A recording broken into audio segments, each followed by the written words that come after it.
Prezados alunos, sejam muito bem-vindos ao nosso 29º vídeo de dicas rápidas para o exame da OAB. Nosso tema hoje, de novo, é direito penal. Então vamos continuar falando aí dos elementos do crime. Hoje eu vou falar da culpabilidade, turma. A culpabilidade, que é um pressuposto que recai sobre o fato e que recai sobre o próprio agente, turma. No Brasil, para haver culpabilidade, é necessária a presença de 3 elementos, impoetes, imputabilidade mais potencial conhecimento da ilicitude mais exigibilidade de conduta diversa. Então, para haver culpabilidade, é necessária a presença da imputabilidade, do potencial conhecimento da ilicitude e exigibilidade de conduta diversa. Vamos lá, a imputabilidade, senhores, existe a imputabilidade quando o réu, no momento do crime, ou seja, no momento da ação ou omissão, ele é totalmente capaz de entender o caráter ilícito do fato e de se autodeterminar com ele. Então, portanto, o inimputável, a primeira excludente da imputabilidade é a inimputabilidade. Inimputabilidade que tem o conceito no artigo 26 caput do Código Penal. Inimputável é o réu que no momento da ação ou omissão, em decorrência de doença mental ou desenvolvimento mental incompleto, retardado, é totalmente incapaz de entender o caráter ilícito do fato e de se autodeterminar com ele. O Brasil adotou um critério biopsicológico, porque é um critério, ele é doente, biológico, mas psicológico. Ele não tem como reagir a esse impulso criminoso que ele sofre em relação aí ao seu probleminha mental, turma. Lembrando que o inimputável vai receber uma sentença absolutória imprópria, porque o inimputável vai receber medida de segurança. Essa é uma presunção absoluta ou relativa? Relativa, porque a inimputabilidade depende de laudo pericial. A segunda excludente da imputabilidade, senhores, é exatamente a menoridade, por uma presunção agora absoluta, que se no momento da ação ou omissão, ou seja, do tempo do crime, a pessoa é menor de 18 anos, ela é inimputável por força da lei, turma. E por último, a última excludente da imputabilidade é a embriaguez completa, lembra? Tem que estar no segundo ou terceiro estágio. A primeira fase da embriaguez é excitação incompleta.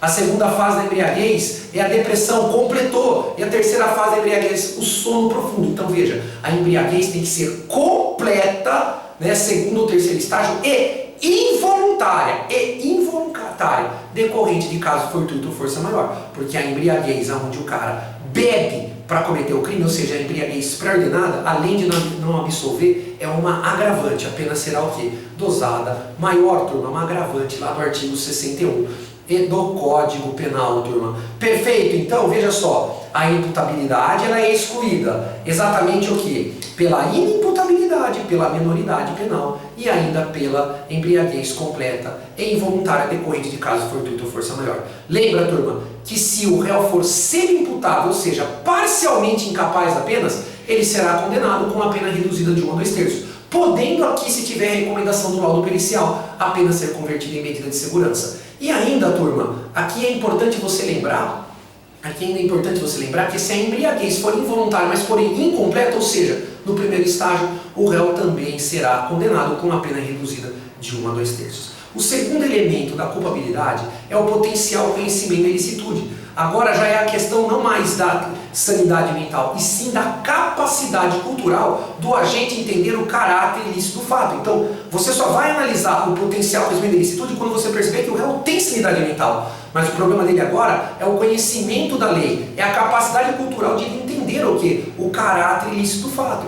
Então veja, turma, o que exclui o potencial conhecimento da ilicitude? O erro de proibição inevitável, turma. O erro de proibição inevitável. O erro de proibição inevitável absolve. Agora, e se o erro de proibição for evitável? Condena o réu com a pena reduzida de 1/6 a 1/3, turma. E o último elemento da culpabilidade é a exigibilidade de conduta diversa. Veja, turma, será que era possível você exigir do réu que tem sanidade mental, que tem capacidade mental, capacidade cultural de entender o certo e o errado, que ele agisse de outra forma naquele momento? Se você falar sim, poderia exigir do réu uma conduta diferente, pronto, a culpabilidade está o quê, turma? Preenchida. Entretanto, se você perceber que o réu estava mediante coação moral irresistível ou cumprindo ordem de superior hierárquico não manifestadamente legal, aí ele será o que, turma? Absolvido, exatamente porque falta né, a exigibilidade da conduta diversa, ou seja, nesse caso era inexigível você exigir do réu uma conduta diferente. Era inexigível, né, não dava para exigir do réu uma conduta diferente daquela que ele tomou. Então, para deixar bem claro para você, a exigibilidade de conduta diversa, ela é excluída pela coação moral irresistível e por uma questão aqui, uma excludente específica para funcionários públicos, né? Obediência à ordem não manifestadamente ilegal de superior hierárquico. Professor, e o erro de tipo? Você não falou de erro de tipo ainda. Então vamos lá. O erro de tipo é o erro que recai sobre a realidade. É o erro que recai sobre a elementar uma circunstância de uma norma penal, turma, ou ainda sobre um dado irrelevante da norma penal. Veja, professor, não me entendi. É o erro de tipo, é o erro que recai sobre a elementar. O que é elementar? É um dado da figura típica que, se você retirar, o crime desaparece. Por exemplo, no homicídio, a elementar é ser pessoa humana. Matar um animal não é homicídio. Ou circunstância, é um dado do delito que, se você retirar, o crime continua existindo, mas a pena é diminuída. Por exemplo, matar menor de 14 anos é homicídio. Mas se você matar menor de 14 anos, o seu homicídio terá a pena obrigatoriamente o quê? Majorada em 1/3. Isso é uma circunstância ou um dado irrelevante da figura típica. Então, quando o réu erra sobre elementar circunstância ou um dado irrelevante da figura típica, nós estamos de frente ao quê? A um erro de tipo. O que é um dado irrelevante? O vagabundo entra para furtar um aparelho de Blu-ray, mas ele leva um DVD convencional. Qual é o crime? O crime é furto, porque errar o objeto é um dado irrelevante para o crime de furto. Veja, o erro de tipo, ele se subdivide em dois. Ele pode ser essencial ou acidental. O erro de tipo essencial é aquele que recai sobre a elementar ou a circunstância. E o erro de tipo acidental é aquele que recai sobre o dado irrelevante da figura típica. Então, errou sobre elementar ou circunstância, erro de tipo essencial. Errou sobre o dado irrelevante, erro de tipo acidental. E o erro de tipo essencial, turma, ele se subdivide em dois. Se o erro foi sobre uma elementar ou circunstância de uma norma penal incriminadora, ele é erro de tipo essencial incriminador. E se for sobre uma norma penal permissiva, erro de tipo essencial permissivo, turma. Então vamos lá. Veja, seja incriminador ou seja permissivo, se ele é inevitável, ou seja, não teria como o réu não errar naquela situação por algum motivo, exclui o dolo e a culpa. E se exclui o dolo e a culpa, não tem conduta, não tem fato típico, logo o réu será absolvido. Agora, se o erro de tipo é essencial, seja ele incriminador ou permissivo, mas ele era evitável, exclui o dolo e o réu responde a título de culpa se houver previsão legal, porque conforme nós já estudamos, o crime culposo para ser punido deve haver previsão legal, turma. Perfeito? Agora, o erro de tipo acidental, ele não exclui nem dolo nem culpa, turma, porque ele recai sobre o dado irrelevante da figura típica.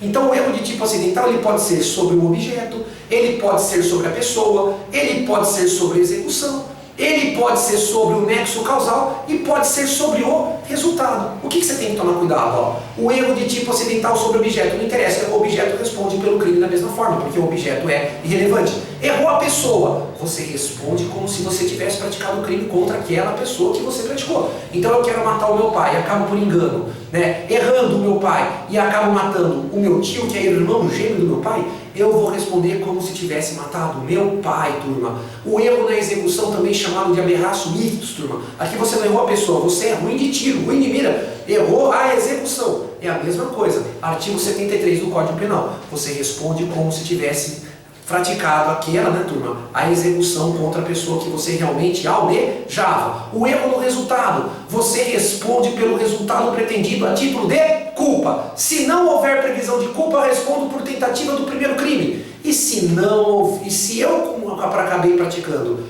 dois resultados, eu respondo pelos dois resultados em concurso formal. Tiago, foi muito rápido, não entendi nada. É aquela situação, turma, ó, eu quero acertar a vidraça da casa do João, jogo a pedra na casa do João, erro a vidraça, acerta o João que está sentado no sofá e ele vem a óbito. Existe homicídio culposo? Existe, eu vou responder pelo resultado que eu pratiquei a título de culpa. Vamos inverter, eu quero acertar o João, jogo a pedra no João, erro o João, acerta a vidraça da casa dele. O que eu pratiquei? Dano, mas existe dano culposo? Não, então eu vou responder por tentativa de lesão corporal, né, turma? Veja, e para terminar, e se eu quero acertar a vidraça do João, jogo a pedra, acerta a vidraça e acerta o João que está no sofá que vem a óbito, eu vou responder o quê? Por dano em concurso formal com homicídio culposo. Por que concurso formal? Uma conduta, dois resultados produzidos. Esse é o erro sobre o resultado.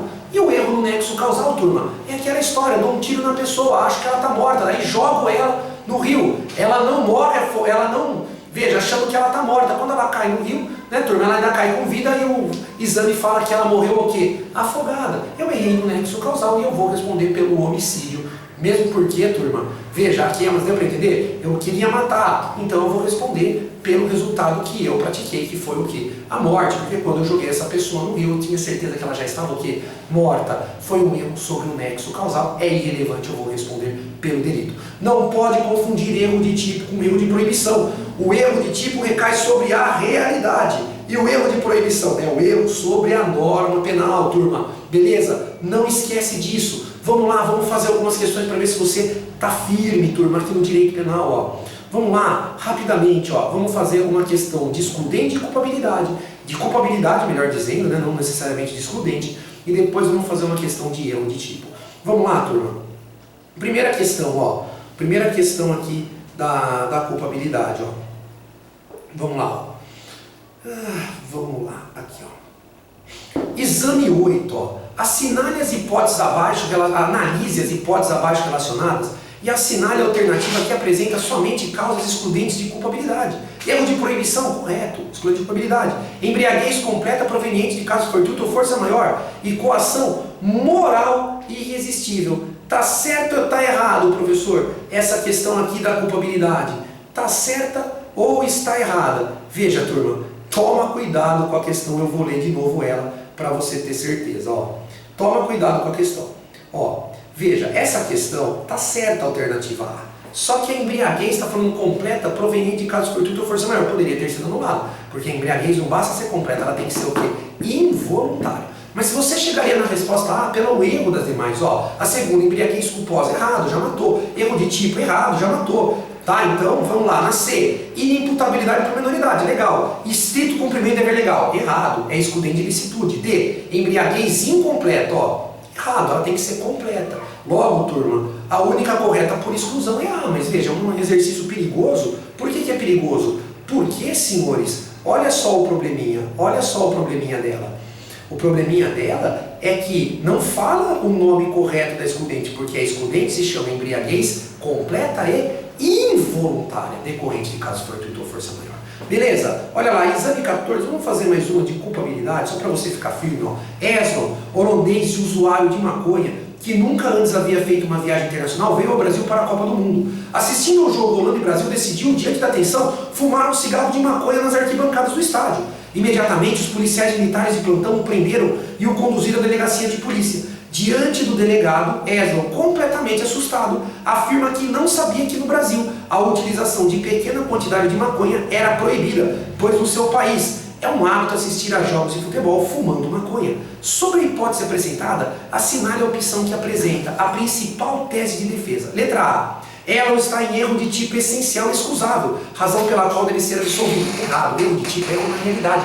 Ele sabia que ele fumava maconha, ele não tinha erro na realidade. O erro dele é porque ele não sabia que no Brasil era proibido o quê? Fumar maconha. Veja, B. Esron está em erro de proibição direto e inevitável, razão pela qual deve ser isento de pena. Correto. A culpabilidade gera a isenção de pena, por isso que absolve. Então a B de bola é a correta. C. Esron está em erro de tipo permissivo e excusável, razão pela qual deve ser punido pelo crime culposo. Errado. D. Esron está em erro de proibição, que importa em crime impossível, razão pela qual deve ser absolvido. Não, turma. Crime impossível eu vou falar um pouco na aula que vem e não tem nada a ver com isso. Erro de proibição não é crime impossível, turma. Existe fato típico e antijurídico. Você absolve porque o réu vai ser isento de pena pelo erro de proibição inevitável. Então a única alternativa correta é a B de bola. Galera, fica com Deus, a gente se vê no próximo vídeo. Até lá!